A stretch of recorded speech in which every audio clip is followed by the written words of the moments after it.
안녕하세요. 요양기계발실 박채영입니다.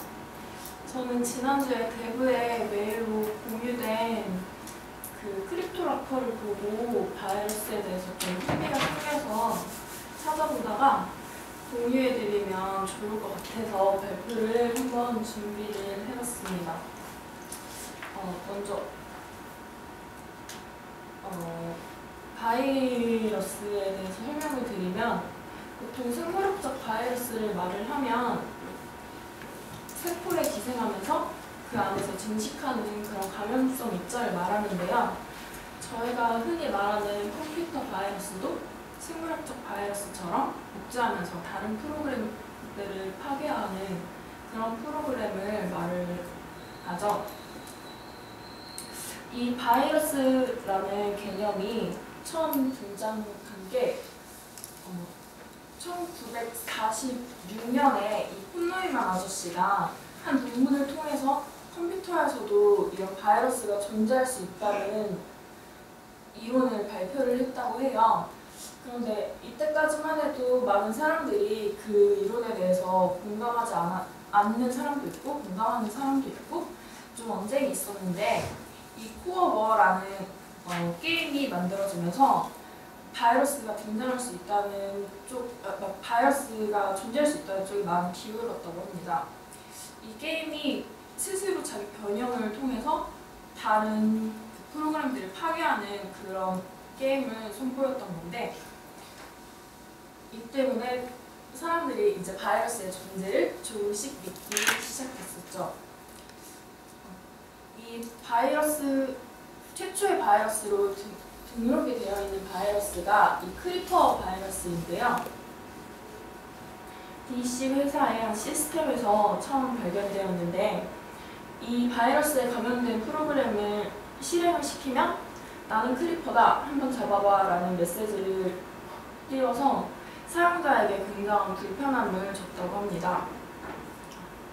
이 바이러스가 지금까지 어떻게 변형되고 발전되어 왔는지 조사를 한번 해봤는데요. 그 첫 1세대가 원시형 바이러스입니다. 이 바이러스는 아주 단순하고 분석하기가 쉬워서 사람들이 백신을 만들 때에도 큰 어려움이 없었고 또 고정된 크기로 메모리에 있기 때문에 감염된 파일의 크기가 커져서 한눈에도 바이러스에 감염됐다는 걸 알아볼 수 있을 정도였다고 합니다. 가장 대표적인 바이러스가 이 예루살렘 바이러스인데요. 13일의 금요일을 공포로 몰아넣었던 그런 바이러스죠. 87년에 한 예루살렘의 대학에서 발견이 돼서 예루살렘 바이러스라고 이름이 지어졌고요. .com이나 exe 확장자의 파일에 기생하면서 그 파일이 13일의 금요일에 이 파일들을 다 파괴하는 동작을 했었다고 합니다. 2세대 바이러스가 암호형 바이러스인데요. 기존의 바이러스에서 좀 더 진화해서 프로그램의 일부분이나 대부분을 암호화시켜놔서 사람들이 백신을 만드는 것을 좀 더 지체할 수 있게끔 그렇게 제작된 바이러스인데요. 가장 대표적인 게 이 폭포 바이러스입니다. 이 폭포 바이러스는 최초로 암호화 기법을 도입을 했고 이 감염된 파일을 실행을 하면 이 뿌려지는 글자가 아래로 뚝뚝뚝 폭포처럼 떨어져서 폭포 바이러스라고 이름이 지어졌다고 합니다. 세 번째로 은폐형 바이러스인데요. 한 단계 더 진화를 해서 압축 기법을 사용해서 예전에는 감염된 파일의 크기가 커져서 바이러스에 감염됐다는 걸 한눈에도 알 수 있었는데 이제는 파일의 크기를 유지해서 그냥 봐서는 알 수 없게끔 바이러스를 제작했고요. 또 백신 프로그램이 감염된 부분을 읽으려고 하면 파일의 원본을 보여줘서 자신이 감염되어 있다는 걸 숨기게끔 은폐형 바이러스라고 이름이 지어졌다고 합니다. 가장 대표적으로는 브레인 바이러스가 있는데요. 이 브레인 바이러스가 최초로 개인용 컴퓨터에 감염시키는 그런 바이러스로 등록이 되어 있고요. 이 바이러스가 파키스탄의 한 형제가 만든 바이러스인데, 이 바이러스를 만든 이유가 이 형제가 만든 프로그램이 있었는데 그 프로그램이 불법 복제돼서 사용되는 것을 보고 화가 나서 그 사람들한테 복수하려고 이 바이러스를 제작해서 돌렸다고 해요. 안철수 박사도 이 바이러스에 감염이 돼서 처음으로 백신을 만들었다고 하죠. 4세대 바이러스는 갑옷형 바이러스입니다. 이 바이러스는 점점 더 진화를 해서 암호화 기법과 은폐 기법을 모두 사용했고, 때문에 이 바이러스 코드를 시뮬레이션 해야만 이 바이러스가 감염이 됐다는 사실을 알아낼 수 있었다고 합니다. 원래는 백신에서 그 바이러스를 감염을 알아낼 수 있는 시그니처가 있었는데 이 갑옷형 바이러스부터는 그걸로는 알아낼 수 없었다고 합니다. 가장 대표적으로 비큐넌 바이러스가 있는데, 이 바이러스는 그 감염 확산 단계가 있고 그 이후에 그 잠복 기간이 있어요. 그 기간을 모두 다 거친 후에 그 3월 6일이 되면은 발동을 해서 하드디스크를 모두 파괴해버리는 동작을 했다고 합니다. 이 뉴스가 92년도 뉴스인데요. 이걸 찾아봤을 때 그 이후로도 몇 년 동안은 3월 6일이 가까워져 오면 이런 기사가 계속 났던 걸 확인해 볼 수 있습니다. 얼마나 피해가 컸는지 알 수 있겠죠? 네, 다음으로는 매크로바이러스인데요. 이제 환경이 도스에서 GUI로 넘어오면서 운영 체제와는 다르게 응용 프로그램 내부에서만 동작할 수 있는 바이러스가 생겨났습니다. 주로 매크로 명령을 사용하는 MS 제품이나 오토캐드 제품에서 많이 등장을 했다고 합니다. 가장 대표적인 걸로 멜리사 바이러스가 있는데요. 이 바이러스가 저 안에 첨부 파일로 있는 리스트 독이라는 파일을 실행을 하면 그 윈도우의 아웃룩에 등록되어 있는 메일 리스트 중에서 50개 정도를 뽑아서 이 메일을 다시 보내서 바이러스로 유포를 시켰다고 합니다.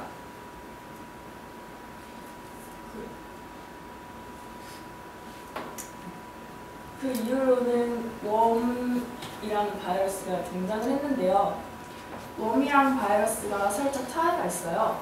바이러스는 독자적으로 실행할 수 없어서 다른 프로그램 내에 기생을 하면서 그 프로그램이 실행이 되면 제대로 동작을 하지 못하게끔 만들었다면, 웜은 자기 자신 자체를 실행함으로써 컴퓨터에 문제를 일으키는 그런 새로운 형태의 웜이 등장했습니다. 최초의 웜으로 등록이 되어 있는 게 모리스 웜인데요. 이 모리스라는 사람이 처음에 배포를 해서 모리스 웜이라고 이름이 붙여졌는데, 처음에 이 웜을 배포했을 때는 굉장히 순수한 의도로 배포를 했다고 해요. 그냥 단순하게 이 인터넷의 크기가 얼마나 될까라는 의문에서 이 웜을 배포를 했는데, 이 웜이 다른 시스템에 침입을 할 때 이미 웜이 실행이 되고 있는지를 먼저 시스템에 물어봐요. 근데 혹시나 실행되고 있지 않은데도 yes라고 할 걸 미리 걱정을 해서 그 7분의 1 확률로 웜이 강제로 그 복제 구도로 구현을 해놨다고 합니다. 그래서 이것 때문에 계속 반복적으로 그 시스템에 이 웜이 쌓이게 되면서 스텝 오버플로우가 발생을 해서 시스템에 악영향을 줬다고 합니다. 이 모리스라는 사람이 처음에 이 웜을 배포를 할 때 이 사람이 원래는 코넬 대학에 재학 중이었던 학생이었는데 배포를 할 때 MIT에 있는 PC를 사용해서 배포를 했다고 해요. 몰래 접속을 해서. 근데 현재 지금 MIT에서 교수로 재직을 하고 있어요. 이 바이러스를 배포한 것 때문에 집행유예 3년에 벌금 1만 달러를 선고받았다고 합니다. 굉장히 한 1,000만 달러의 피해를 입혔다고 하니까 네, 굉장히 빠르게 전파됐었던 걸 알 수 있습니다.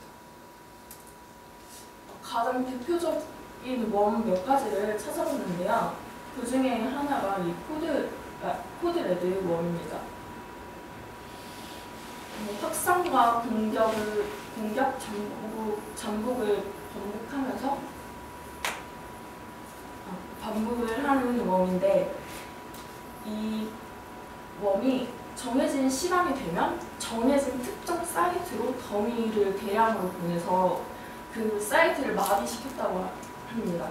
그 대상이 됐던 사이트가 백악관이었는데 이 웜 때문에 그 주소를 변경하고 그 국방부는 또 4일 동안 사이트를 폐쇄했다고 합니다. 나중에 업그레이드 버전인 코드레드2도 등장을 했는데 코드레드의 경우에는 컴퓨터를 재부팅하면은 그 컴퓨터에서 그 바이러스에 감염됐던 PC에서 사라졌다고 해요. 근데 코드레드2 같은 경우에는 재부팅을 해도 계속 살아있었기 때문에 더 배치를 통해서 제거하기가 더 어려웠다고 합니다. 또 코드레드2 같은 경우에는 특정 사이트에만 더미 정보를 보내는 게 아니라 어느 사이트로든 보낼 수가 있어서 더 많은 사이트들이 피해를 입었다고 합니다. 다음으로 SQL 슬래머 웜인데요. 보시면 지금 이 그림이 30분 내에 이 슬래머 웜에 감염된 그 확산 속도를 보여주고 있는데요. 정식 명칭은 SQL 오버플로우인데 이 앞서서 제가 지금 설명해 드린 웜이 대부분 다 이 오버플로우라는 취약점을 이용해서 전파된 웜이에요. 그 SQL 서버의 특정 포트를 공격해서 그 제대로 서비스 응답을 하지 못하게 만드는 그런 웜이었는데 이 웜 같은 경우에는 보안 패치나 방화벽이 설치되어 있으면 뚫고 들어갈 수가 없었는데 이때까지만 해도 사람들이 바이러스에 대한 그 위험 정도를 인식하지 못해서 설치하지 않은 기업들이 더 많았다고 해요. 그래서 굉장히 많은 사람들이 피해를 입었다고 합니다. 이제 이 바이러스들이, 이 악성 코드들이 더욱더 발전을 해서 테러의 목마나 스파이웨어로도 웨어까지 성장을 해갔죠. 제가 지금까지 말씀드렸던 악성 코드들 같은 경우에는 사용자가 피해를 입고 뭐 시스템을 사용하는데 어려움을 겪는 경우에 속했다면 이제 말씀드리는 트로이 목마나 스파이웨어 같은 경우에는 금전적인 피해를 입을 수 있는 그런 악성 코드들이 등장하게 됩니다. 이 트로이 목마나 스파이웨어는 거의 혼용돼서 사용되는 경우가 많은 것 같은데요. 둘의 차이가 있다면 트로이 목마의 경우에는 사용자가 실행을 하는 그 프로그램에 몰래 숨어 있는데요. 겉으로 보기에는 정상적인 프로그램 같아 보이지만 실제로는 악성 코드를 가지고 있어서 실행을 시키면 그때 이 트로이 목마가 설치돼서 개인정보 유출의 위험성이 있는 거고, 스파이웨어 같은 경우에는 사용자가 직접 설치를 하지 않아도 몰래 그 시스템에 잠복해 들어서 개인정보를 유출해 갈 수 있어서 그 부분에서 살짝 다른 점을 가지고 있습니다. 가장 대표적인 트로이 목마로 이 카버크 트로이 목마를 봤었는데, 이 트로이 목마가 러시아에서 시작이 됐다고 해요. 그 온라인 뱅킹 정보를 몰래 그 한 갱단에서 만든 건데, 이 온라인 뱅킹 정보를 몰래 훔쳐서 자신들의 갱단의 그 계좌로 이체하도록 만들어서 굉장히 한 90여 개의 계좌를 훔치고 약 22억 정도를 훔쳤다고 하네요. 이 카버크 트로이 목마가 모바일 버전으로도 등장을 해서 한 은행의 앱으로 위장을 해서도 많은 사람들의 그 계좌 모바일 뱅킹 정보를 빼앗아갔었고, 또 최근에는 제우스 트로이 목마랑 같이 이 카버크 트로이 목마가 비슷한 형태인데, 제우스 트로이 목마와 함께 결합해서 지버프 트로이 목마라는 게 등장을 해서 현재 그 사람들 위험하니까 조심하라는 그런 기사들을 많이 찾아볼 수가 있었어요. 그리고 이 그림은 이 그림이 그 스테가노그래피 기법이라는 건데, 이렇게 보시기에는 멀쩡한 그림으로 보이죠? 근데 안에서 그 코드를 뜯어보면은 인코딩된 형태로 몰래 그 악성 코드들을 숨겨놨다고 해요. 그래서 이런 식으로도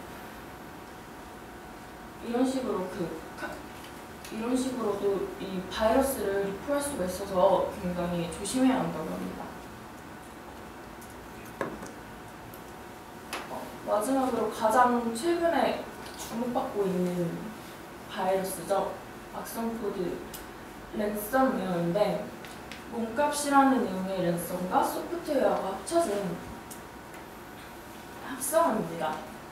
원래 초기에는 컴퓨터 화면을 잠그거나 UI를 바꿔서 사용자에게 불편함을 주고 원상복구를 전제로 이제 돈을 요구를 했었는데, 이때까지만 해도 하드디스크를 분리해내면 됐기 때문에 큰 문제는 없었다고 해요. 아니면은 뭐 배신으로도 충분히 치료가 가능했었기 때문에 괜찮았는데, 최근에는 사용자의 파일들을 거의 모든 파일을 암호화하기 때문에 이 해독키를 받지 않으면은 그 파일을 복구할 수가 없겠죠.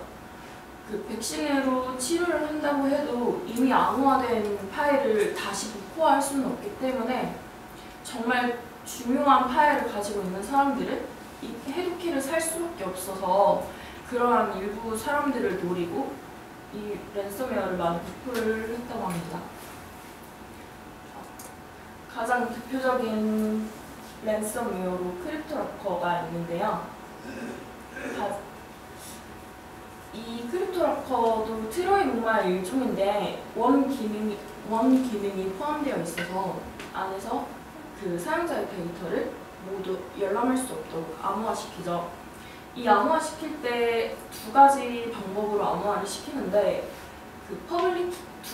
그래서 두 가지 키가 있다고 해요. 그래서 퍼블릭 키랑 프라이빗 키가 있는데, 퍼블릭 키는 그 사용자 PC에서 어떻게 하면 알아낼 수가 있는데, 프라이빗 키는 이 크립토라커를 배포한 서버가 가지고 있어서 돈을 지불하지 않으면 어떤 방법으로도 절대 알아낼 수가 없다고 합니다. 그래서 100시간 안에 그 키를 구입할 걸 강요를 하고, 이 300불 강요를 하는데요. 300불을 지불을 하면 뭐 풀렸다는 사람도 있고 아닌 사람도 있고 뭐야?